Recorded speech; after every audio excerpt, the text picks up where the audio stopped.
La réforme des forces de défense et de sécurité est une des priorités des autorités guinéennes définies par les accords de Ouagadougou.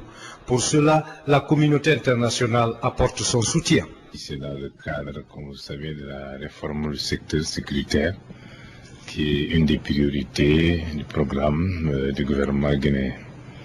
Et je viens presque en précurseur voir les autorités, prendre contact avec elles, voir quelles seront les modalités d'exécution de cette mission que vont mener la CEDEAO, l'Union africaine et les Nations Unies en même temps. Et nous allons voir ensemble quand est-ce qu'il faut commencer la mission et comment il faudra la mener prochainement pour que le programme de réforme du secteur de la sécurité puisse démarrer le plus tôt possible. Le dénouement heureux de la crise politique en Guinée reconforte donc la communauté internationale. Pour elle, le pays se dirige aisément vers un retour à l'ordre constitutionnel. Et je pense que tout le monde attendait ce dénouement. Et je pense que maintenant la Guinée est sur le meilleur chemin pour arriver à une démocratie véritable. Et il faut exhorter les uns et les autres pour que la feuille de route qui est établie puisse être suivie jusqu'à son terme.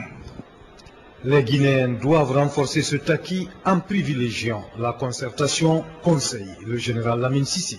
Tous les acteurs du processus, c'est de s'entendre sur les grandes choses, surtout de toujours privilégier le dialogue pour trouver des consensus à toute solution. Comme on le voit, l'appel du gouvernement guinéen à la communauté internationale dans le cadre de la restructuration des forces de défense et de sécurité a été entendu.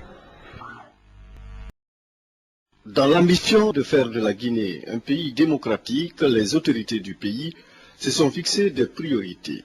Priorités allant dans le sens de la bonne gouvernance. Pour y parvenir, la refonte de l'armée a été ciblée comme une nécessité sans laquelle on ne peut obtenir une armée citoyenne au service de la démocratie. Voilà pourquoi une mission conjointe Nations Unies-CEDEAO séjourne actuellement en Guinée. Cette mission, conduite par le général Lamine Sissi, représentant de la CEDEAO auprès des Nations Unies, s'est entretenue ce lundi avec le Premier ministre en chef du gouvernement. Les entretiens entre le Premier ministre et le chef de la mission conjointe Nations Unies-CEDEAO ont porté sur la refondation de l'armée et des services de sécurité du pays.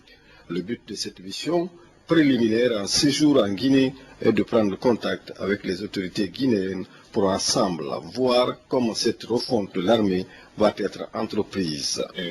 Il a été une question de la réforme du secteur de la sécurité, qui est une des priorités du gouvernement, M.